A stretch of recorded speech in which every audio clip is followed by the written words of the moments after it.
एक ऐसा अवसर है जो हमें इस सदन में हर 2 वर्ष के बाद कुछ भावुक पलों में डुबो देता है। इस विशेष अवसर पर आपने मुझे अपनी भावनाएं प्रकट करने के लिए जो अवसर दिया, इसके लिए मैं आपका बहुत बहुत आभारी हूं। आदरणीय सभापति जी, सदन के अंदर अनेक विषयों पर चर्चाएं होती हैं। हर किसी का बहुत ही महत्वपूर्ण योगदान होता है। कुछ खट्टे मीठे अनुभव भी रहते हैं, लेकिन आज जब ऐसा अवसर आता है तो स्वाभाविक रूप से दलगत भावना से ऊपर उठ करके हम सबके भीतर एक समान भाव प्रकट होता है। यार, ये हमारे साथी अब किसी और विशेष काम के लिए आगे बढ़ रहे हैं। यहां से जो साथी विदाई ले रहे हैं, कुछ फिर से आने के लिए विदाई ले रहे हैं और कुछ विदाई के बाद यहाँ का अनुभव लेकर के समाज जीवन में कुछ न कुछ विशेष योगदान के लिए जा रहे हैं। जो जा रहे हैं लेकिन आने वाले नहीं हैं,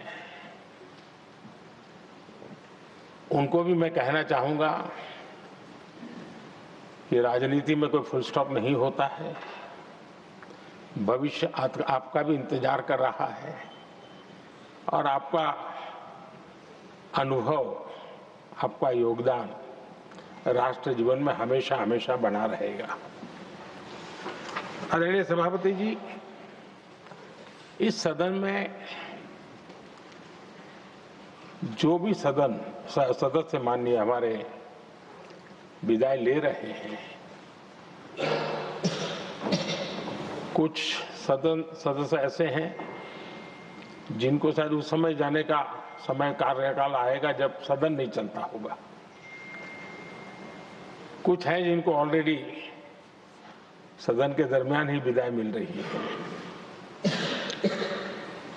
लेकिन ये जाने वाले सभी माननीय सांसदों का बहुत ही उत्तम योगदान है, इसलिए लेकिन मैं जरूर कहूंगा, आदरणीय देवगौड़ा जी, आदरणीय खड़गे जी, आदरणीय शरद पवार जी, ये ऐसे वरिष्ठ लोग हैं जिनके जीवन का आधे से अधिक उम्र संसदीय कार्य प्रणाली में गई है और इतने लंबे अनुभव के बाद भी सभी नए सांसदों ने सीखना चाहिए वैसे समर्पित भाव से सदन में आना, जो भी हमसे उनसे बन सकता है उतना योगदान करना, यानी समाज में से जो जिम्मेवारी मिली है उसके प्रति पूरी तरह समर्पित रहना, ये इन सब वरिष्ठ लोगों से हम जैसे सबको सीखने जैसा है और मैं उनके योगदान की भूरी भूरी सराहना करूंगा, क्योंकि इतना लंबा कार्यकाल छोटा नहीं होता है, बहुत महत्वपूर्ण है। उसी प्रकार से हमारे उपसभापति जी हरिवंश जी विदाई ले रहे हैं। हरिवंश जी को लंबे समय तक इस सदन में अपनी जिम्मेवारी निभाने का अवसर मिला है। बहुत ही मृदुभाषी, सदन को चलाने में सबका विश्वास जीतने का निरंतर जिन्होंने प्रयास किया, और मैंने देखा है कि संकट के समय ज्यादातर उपसभापति के ही जिम्मे आ जाता है कि भाई आप संभाल लेना जरा, तो उनको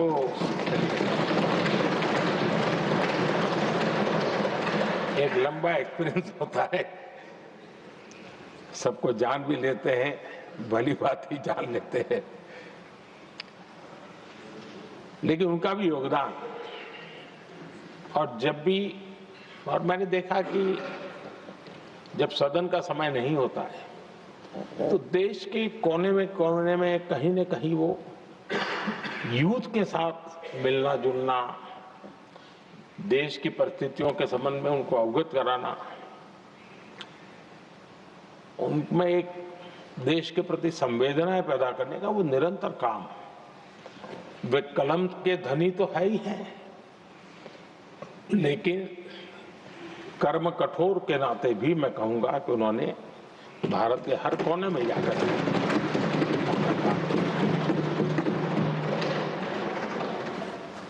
आदरणीय सभापति जी, कभी कभी किसी समय हम सुनते थे कि सदन में बहुत ही हास्य विनोद व्यंग्य का अवसर मिलता रहता है। इन दिनों शायद धीरे धीरे कम होता जा रहा है, क्योंकि 24/7 मीडिया की दुनिया ऐसी है कि हर कोई कॉन्शियस रहता है। लेकिन हमारे आठवले जी हैं जी, सदाबहार है।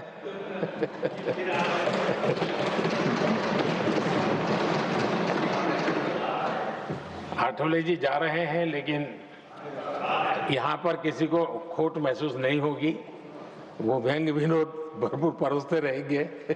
जब ये पूरा भरोसा है। आदरणीय सभापति जी, सदन में से हर 2 साल के अंतराल के बाद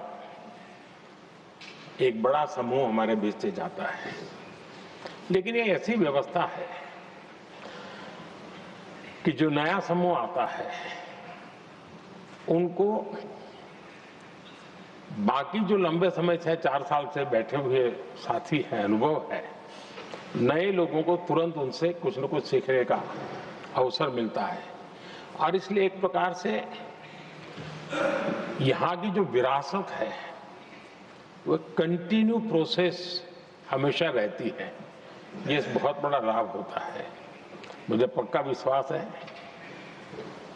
कि जिनको इस बार जाना नहीं है वो भी जो नए माननीय सांसद आएंगे उनको उनके अनुभव का लाभ मिलेगा और उनका योगदान भी सदन को और समृद्ध करेगा, ऐसा मेरा पूरा विश्वास है। आदरणीय सभापति जी, हम लोग जानते हैं कि जीवन में या सार्वजनिक जीवन में जब भी कोई महत्वपूर्ण निर्णय करना होता है तो परिवार के लोग बैठ करके मन बना लेते हैं कि ऐसा करना है, लेकिन फिर भी कहते हैं अरे ऐसा करो, उनसे जरा पूछ लीजिए, एक सेकंड ओपिनियन ले लीजिए किसी वरिष्ठ से। और घर में वरिष्ठ नहीं तो कहेंगे मोहल्ले में देखो भाई, वो काफी अनुभवी है, जरा उनसे पूछ लो एक बार उनका मन क्या करता है। अगर कोई बीमार है तो भी कहते हैं यार ऐसा करो भाई, एक और डॉक्टर से जरा ओपिनियन ले लो। सेकंड ओपिनियन का बहुत महत्व होता है। मैं समझता हूँ हमारी संसदीय प्रणाली में ये सेकंड ओपिनियन की बहुत बड़ी ताकत रही है।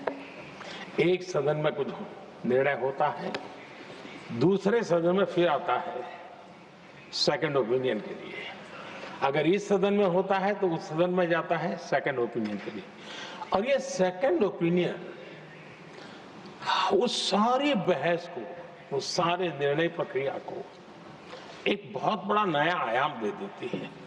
और वो मैं समझता हूं कि हमारी निर्णय प्रक्रिया को समृद्ध करती है।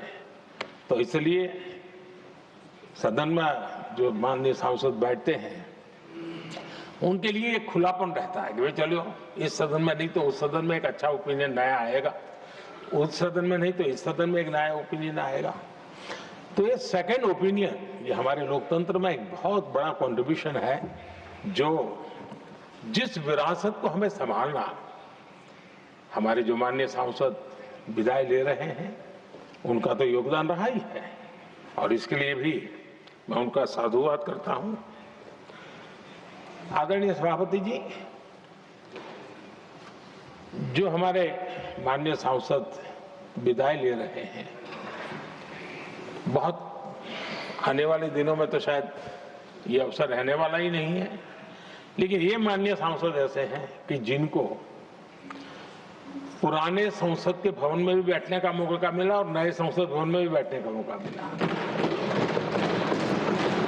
उनको दोनों इमारतों में उनको राष्ट्र के कल्याण के लिए अपना योगदान देने का अवसर मिला है और उनके कार्यकाल में ही उनको इस नए सदन के निर्माण प्रक्रिया में और नए सदन की निर्णय प्रक्रिया में भी हिस्सा बनने का अवसर मिला है। वो एक विशेष उनके जीवन में याद रहेगी, नई स्मृति रहेगी। आदरणीय सभापति जी, मैं सभी माननीय सांसदों के, और मैं मानता हूं कि ये सदन अपने आप में एक बहुत बड़ी ओपन यूनिवर्सिटी है। राष्ट्र जीवन की कई बारीकियों से परिचित होने का अवसर सदन में प्राप्त होता है। एक प्रकार से हमारी यहाँ शिक्षा भी होती है, हमारी दीक्षा भी होती है। ये 6 साल यहाँ जो रहने का अवसर मिलता है वो जीवन को गढ़ने का, राष्ट्र जीवन के घड़तर में योगदान का तो महत्व है ही है, क्योंकि निर्णय प्रक्रिया का हिस्सा है, लेकिन स्वयं के जीवन को गढ़ने का भी एक अमूल्य अवसर होता है। और इसलिए जब माननीय सांसद यहाँ आते हैं, उस समय की उनकी जो भी सोच, समझ और क्षमता है, जब जाते हैं तो अनेक गुना वो बढ़ती हैं, उसका विस्तार होता है, अनुभव की एक बहुत बड़ी ताकत होती है। और तब जाकर के जाने के बाद राष्ट्र जीवन का उनका निरंतर योगदान बना रहे हैं। वे अपने तरीके से व्यवस्था के तहत हो सकते हैं, व्यवस्था के तहत न हो सके, लेकिन उनका अमूल्य योगदान मिलता ही रहे राष्ट्र जीवन के निर्माण में। उनका अनुभव हमेशा हमेशा उपयोगी हो, ये मेरी उन सभी माननीय सांसदों को मेरी शुभकामनाएं हैं। और मैं फिर से एक बार सभी माननीय सांसदों के योगदान का गौरवगान करता हूं, साधुवाद करता हूं। बहुत बहुत धन्यवाद।